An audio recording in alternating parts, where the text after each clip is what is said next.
السلام علیکم ورحمۃ اللہ وبرکاتہ۔ پچھلے سبق میں ہم نے بنی اسرائیل کے دو بڑے کرداروں کو دیکھا، وہ جو سچ چھپاتے ہیں اور وہ جو دین میں غفلت کرتے ہیں۔ آج ہم قرآن مجید کے ایک ایسے حصے پر غور کریں گے جو جھوٹی امید اور تکبر کی حقیقت کو بے نقاب کرتا ہے۔ ہم دیکھ رہے ہیں سورہ البقرہ کی آیت 80 سے 90۔ ان آیتوں میں اللہ تعالیٰ بنی اسرائیل کے 3 بڑے دعووں کو رد کرتے ہیں۔ شروع کرتے ہیں آیت 80 سے۔ یہ آیت بنی اسرائیل کے ایک دعوے اور گمان کے بارے میں ہے۔ اللہ تعالیٰ فرماتے ہیں، اور انہوں نے کہا، ہمیں جہنم کی آگ ہرگز نہیں چھوئے گی سوائے گن چنے دنوں کے۔ کہہ دو اے پیغمبر، کیا تم نے اللہ سے کوئی وعدہ لے رکھا ہے؟ تو یقیناً اللہ اپنے وعدے کے خلاف نہیں کرے گا، یا تم اللہ پر وہ بات کہہ رہے ہو جس کا تمہیں علم نہیں ہے۔ بنی اسرائیل یہ بھروسہ رکھتے تھے اور دعویٰ کرتے تھے کہ انہیں ان کے گناہوں کی وجہ سے جہنم کی آگ ہمیشہ کے لیے نہیں چھوئے گی۔ ان کا کہنا تھا کہ اگر چھو بھی گئی تو صرف گنتی کے تھوڑے سے دنوں کے لیے ہی چھوئے گی، جیسے 40 دن یا ان دنوں کی تعداد تھی جتنے دنوں کے لیے ان کے بزرگوں نے بتوں کی پوجا کی تھی، یا کچھ اور تعداد۔ وہ سوچتے تھے کہ صرف یہودی ہونے کی وجہ سے وہ اللہ کے خاص لوگ ہیں، اس لیے انہیں بخش دیا جائے گا اور ہلکی سزا ملے گی۔ اللہ تعالیٰ اپنے پیغمبر سے کہتے ہیں کہ تم ان سے سوال کرو، کیا تم نے اللہ سے کوئی وعدہ لے رکھا ہے؟ یعنی کیا تمہارے پاس اللہ کی طرف سے کوئی پختہ ضمانات ہے جو تورات یا کسی اور کتاب میں درج ہو کہ تمہیں ہمیشہ جہنم میں نہیں رہنا پڑے گا، بھلے ہی تم کفر کرو اور شرک میں مبتلا ہو جاؤ؟ اگر ایسی کوئی قسم یا وعدہ ہے تو یقیناً اللہ اپنے وعدے کے خلاف نہیں جائیں گے، کیونکہ وہ وعدہ توڑنے سے پاک ہیں۔ دوسرا سوال، یا تم اللہ پر وہ بات کہہ رہے ہو جس کا تمہیں علم نہیں ہے؟ اس کا مطلب یہ ہے کہ تمہارے پاس اللہ کی کتاب میں یا پیغمبروں کی تعلیم میں ایسی کوئی دلیل نہیں ہے، تو تم اللہ کے ذکر میں ایسی جھوٹی اور بے بنیادی باتیں کیوں کر رہے ہو؟ اللہ کی سزا اور نظام کسی خاص نسل اور ذات کے لیے نہیں ہے، بلکہ یہ ایمان اور اعمال پر آدھارت ہے۔ کفر اور گناہ کی سزا سب کے لیے ہے۔ آخر میں یہ آیت صاف کرتی ہے کہ یہ دعویٰ ان کے اپنے گمان ہے، اللہ کی طرف سے بتائی گئی سچائی نہیں۔ آیت 81 کی تفسیر۔ یہ آیت آخرت کے انصاف کا صاف اصول بیان کرتی ہے۔ خالق فرماتے ہیں، کیوں نہیں، جس نے بھی کوئی برائی کمائی اور اس کی خطا نے اسے پوری طرح گھیر لیا تو وہی لوگ آگ والے ہیں، وہ اس میں ہمیشہ قائم رہیں گے۔ آیت کی ابتدا میں بلا لفظ اس معنی میں آیا ہے کہ تمہارا یہ گمان درست نہیں ہے۔ اللہ کا قانون یہ نہیں کہ صرف تم نجات پاؤ گے۔ اس کا اشارہ اور گناہوں اور نافرمانیوں کی طرف ہے جو انسان اپنی مرضی سے اختیار کرتا ہے۔ یہ بنیادی شرط ہے۔ خطا کا گھیر لینا اس حالت کو ظاہر کرتا ہے کہ جب گناہ اور شرک دل پر اتنا غلبہ پالے کہ ایمان سے محرومی۔ جب بندہ اس حالت میں مرتا ہے کہ اس کی زندگی کفر اور شرک سے بھری ہوئی ہو تو اس کے پاس نجات کا کوئی راستہ نہیں بچتا۔ یہ جہنم کی سب سے سخت سزا ہے۔ ان کا قائم دائمی ہوگا، انہیں وہاں سے کبھی نکالنا نصیب نہیں ہوگا۔ اس حکم سے یہودیوں کا وہ خیال بالکل غلط ثابت ہو جاتا ہے کہ وہ صرف تھوڑے دن کی سزا بھگتیں گے۔ آیت 82 میں اللہ تعالیٰ فرماتے ہیں، اللہ نے نجات اور کامیابی کے لیے 2 اہم شرطیں مقرر فرمائی ہیں۔ پہلی شرط ایمان، یعنی دل سے اللہ کی وحدانیت، اس کے فرشتوں، اس کی کتابوں، اس کے رسولوں، قیامت اور تقدیر پر یقین رکھنا۔ ایمان تمام نیکیوں کی بنیاد ہے۔ دوسری شرط اعمال صالحہ، یعنی اس ایمان کے مطابق شریعت کے دائرے میں رہتے ہوئے اچھے کام انجام دینا۔ اس میں فرض عبادت بھی شامل ہے اور انسانیت کے لیے کیے گئے فائدہ مند کام بھی۔ آیت 83 میں اللہ نے بنی اسرائیل پر 7 بنیادی حقوق لازم کیے تھے۔ صرف اللہ کی عبادت، ماں باپ کے ساتھ اچھا سلوک، رشتہ داروں کا خیال، یتیموں اور غریبوں کی مدد، زبان کا حق یعنی اخلاقی فرض، سب لوگوں سے اچھی بات، بنا کسی بھید بھاؤ کے ہر انسان سے پیار اور نرم زبان میں بات کریں، گالی اور برا بھلا کہنا منع ہے۔ 2 بڑے اعمال جیسے نماز قائم کرنا، زکوٰۃ ادا کرنا۔ آیت کا آخری حصہ افسوس کے ساتھ بتاتا ہے کہ بنی اسرائیل کی زیادہ تر تعداد نے ان سب حقوقوں اور فرضوں سے منہ موڑ لیا اور عہد کو توڑ دیا۔ بہت کم لوگ ہی وعدے پر قائم رہے۔ آیت 84 میں اللہ تعالیٰ ان دو بنیادی عہدوں کو یاد دلا رہے ہیں جو انہوں نے بنی اسرائیل سے خاص طور پر لیے تھے۔ پہلا عہد خون نہ بہانا۔ اس کا مطلب ہے کہ تم ایک دوسرے کو مارو گے نہیں۔ انسانی جان کی عزت کرنا اور اپنے ہی بھائیوں کو قتل نہ کرنا دین کا بنیادی حکم ہے۔ بنی اسرائیل میں قبیلے تھے اور ان میں آپس میں لڑائیاں اور خون ریزی ہوتی رہتی تھی۔ اس عہد سے اللہ نے انہیں ایک جٹ رہنے اور امن قائم کرنے کا حکم دیا تھا۔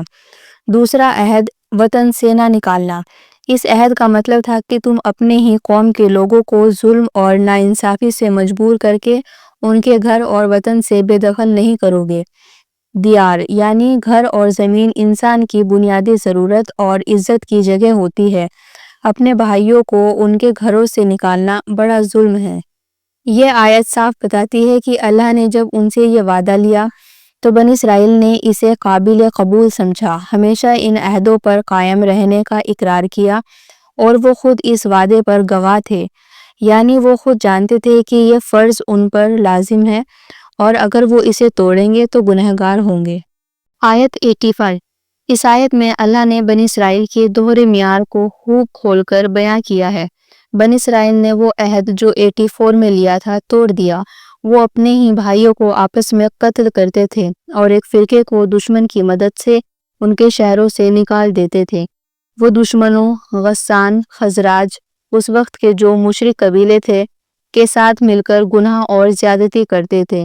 جب ان کے قتل کیے گئے یا باہر نکالے گئے لوگ کسی دشمن کے قبضے میں قیدی بن جاتے تھے تو وہی لوگ انہیں فدیہ دے کر چھڑاتے تھے۔ اللہ نے ان کے اس کام پر سوال اٹھایا، فدیہ دے کر قیدی کو چھڑانا تو اچھا ہے، لیکن جب انہیں شروع میں گھر سے نکالنا ہی حرام تھا تو تم نے وہ حرام کام کیا ہی کیوں؟ کیا تم کتاب کے کچھ حصے پر ایمان لاتے ہو اور کچھ حصے کا انکار کرتے ہو؟ یہ بنیادی سوال ان کے دوگلے رویے پر چوٹ کرتا ہے۔ اللہ ان کی ناانصافی ظاہر کر رہے ہیں۔ وہ جب فائدہ ہوتا تھا تو تورات کی حکم مانتے تھے اور جب دنیا کا فائدہ ہوتا تھا تو اپنے بھائیوں کا خون بہاتے تھے اور انہیں بے دخل کر دیتے تھے۔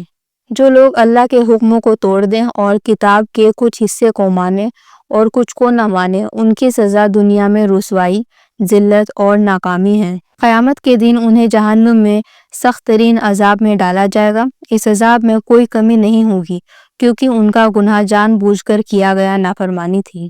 آیت 86 میں اللہ تعالیٰ ان لوگوں کی سزا کا وضاحت کرتے ہیں جنہوں نے دنیا کے چھوٹے فائدوں کے لیے دین کے بے بنیادی اصولوں کو توڑ دیا۔ اس میں ایک بہت بڑا اشارہ ہے۔ جب کوئی انسان اچھی چیز کے بدلے میں سستی اور بیکار چیز خریدتا ہے تو اسے گھاٹا ہوتا ہے۔ یہاں آخرت کو قیمتی چیز مانا گیا ہے اور دنیا کی زندگی کو سستی چیز مانا گیا۔ بنی اسرائیل نے دنیا کے مال و دھن، سیاست اور کچھ وقت کی عزت کے لیے اللہ کے حکم کو توڑ دیا۔ ان کا یہ سودا بہت نقصان دہ تھا۔ جب ان لوگوں نے حکم کو توڑنے میں کوئی کمی نہیں کی اور پوری طرح سے ظلم اور ناانصافی میں ڈوب گئے تو اللہ کی طرف سے ان کے عذاب میں بھی کوئی کمی نہیں کی جائے گی۔ آخرت میں انہیں اللہ کے عذاب سے بچانے والا کوئی مددگار نہیں ہوگا، نہ کوئی ان کا رشتہ دار اور نہ کوئی ان کا وعدہ۔ آیت 87 میں اللہ نے بنی اسرائیل کو 3 چیزوں کی یاد دلائی ہے جس کے مقابلے میں ان کا رویہ غلط تھا۔ اللہ نے بنی اسرائیل پر سب سے بڑی مہربانی یہ کی کہ انہیں موسیٰ علیہ السلام جیسا عظیم پیغمبر دیا اور ان کے ذریعے تورات جیسی ہدایت کی کتاب دی۔ اس کتاب میں توحید اور شریعت کے بنیادی حکم تھے۔ تورات کے بعد بھی جب جب بنی اسرائیل اپنے دین سے ہٹ جاتے تھے تو اللہ ان کی اصلاح اور رہنمائی کے لیے ایک ایک پیغمبر جیسے داؤد، سلیمان، یحییٰ، زکریا علیہ السلام بھیجتے رہے۔ یہ اللہ کی ان پر رحمت تھی۔ عیسیٰ علیہ السلام کو اللہ نے ایسے معجزے دیے جو آنکھوں سے صاف دکھائی دیتے تھے، جیسے بیماروں کو شفا دینا، مردوں کو زندہ کرنا۔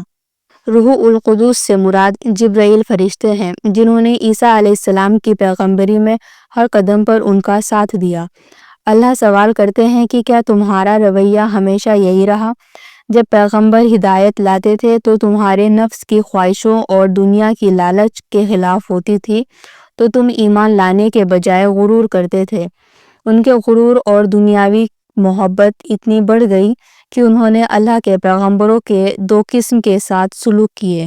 ایک فرقے کو جیسے عیسیٰ علیہ السلام اور پیغمبر محمد صلی اللہ علیہ وسلم کو انہوں نے جھٹلایا اور ان پر تہمتیں لگائی۔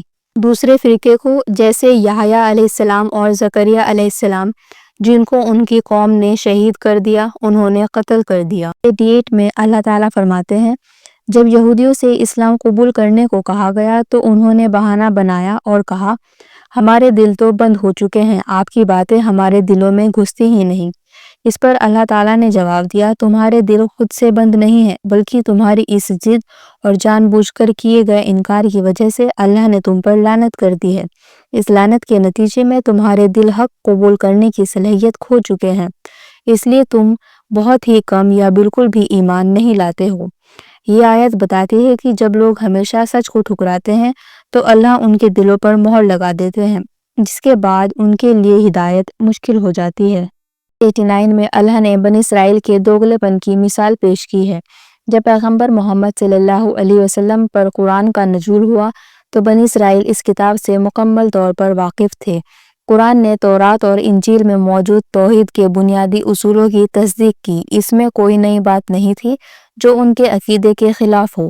پیغمبر محمد صلی اللہ علیہ وسلم کے آنے سے پہلے مدینہ کے یہودی اپنے آس پاس کے مشرک قبیلے جیسے اوس اور خزرج سے کہتے تھے کہ جلد ہی وہ آخری پیغمبر آنے والا ہے جن کا ذکر ہماری کتابوں میں ہے، جب وہ آئیں گے تو ہم ان کے ساتھ مل کر تمہیں ہرا دیں گے۔ پیغمبر کی آمد کو اپنی جیت اور دشمنوں پر غلبے کا وسیلہ سمجھتے تھے۔ جب پیغمبر محمد صلی اللہ علیہ وسلم مدینہ تشریف لائے تو یہودی عالموں نے انہیں ان کی پیشن گوئیوں کے مطابق بخوبی پہچان لیا، مگر جب انہوں نے دیکھا کہ آخری پیغمبر ان کی نسل سے نہیں بلکہ بنی اسماعیل عرب قبیلے سے تعلق رکھتے ہیں تو انہوں نے حسد اور غرور کی وجہ سے سچائی کا انکار کر دیا۔ انکار کرنے کا یہ رویہ سچائی سے دشمنی رکھنے کے برابر تھا۔ آیت 90 میں اللہ نے بنی اسرائیل کے کفر کی بنیادی وجہ کو کھول کر بیان کیا ہے اور ان کے برے انجام کی پیشن گوئی کی ہے۔ پچھلی آیتوں میں بیان ہوا تھا کہ بنی اسرائیل نے دنیا کے چھوٹے فائدوں کے لیے آخرت کو بیچ دیا۔ اس آیت میں اللہ اس سودے کو برا قرار دیتے ہیں۔ انہوں نے ہمیشہ کی جنت اور اللہ کی خوشنودی کے بدلے میں اپنی جانوں کو جہاں ہمیشہ کا عذاب ہے اس طرف دھکیل دیا۔ کفر کی اصل وجہ یہ نہیں تھی کہ قرآن میں کوئی غلط بات تھی یا پیغمبر محمد صلی اللہ علیہ وسلم سچے نہیں تھے، اصل وجہ ان کی حسد تھی۔ بنی اسرائیل کا گمان تھا کہ اللہ کا نبوت کا اور کتاب نازل کرنے کا جو سلسلہ ہمیشہ سے بنی اسرائیل پر چلا آ رہا ہے وہ آخری پیغمبر بھی انہی کی نسل سے ہونا چاہیے تھا۔ جب اللہ نے آخری پیغمبر کو بنی اسماعیل عرب قبیلے سے بھیجا تو انہوں نے اس بات کو اللہ کی مرضی اور فضل کے خلاف سمجھا اور حسد میں انکار کر دیا۔ اللہ ظاہر کرتے ہیں کہ فضل دینے کا اختیار صرف اسی کو ہے۔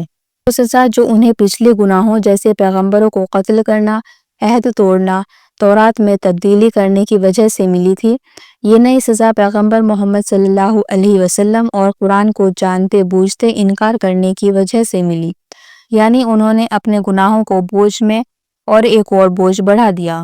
آخری عذاب صرف سخت ہی نہیں ہوگا بلکہ ذلت دینے والا بھی ہوگا۔ ذلت اس لیے کیونکہ انہوں نے اللہ کے حکم اور فضل کا مذاق اڑایا اور دنیا کی کمتر چیز کے لیے دینی حقوق کو توڑ دیا۔ الحمدللہ، ہم نے سورہ البقرہ کی آیت 80 سے 90 پر غور کیا۔ اللہ ہم سب کو اس جھوٹی تسلی اور تکبر کی بیماری سے بچائے۔ اللہ ہمیں توفیق دے کہ ہم اس کے عہد کو پورا کریں اور اپنے اعمال کو ہمیشہ قرآن اور سنت کی بنیاد پر رکھیں۔ آمین۔ اگلے حصے میں ہم دیکھیں گے آیت 91 تک کا سفر۔ تب تک کے لیے آپ سب اپنا خیال رکھیے اور دعا میں ضرور یاد رکھیے۔ جزاک اللہ خیر۔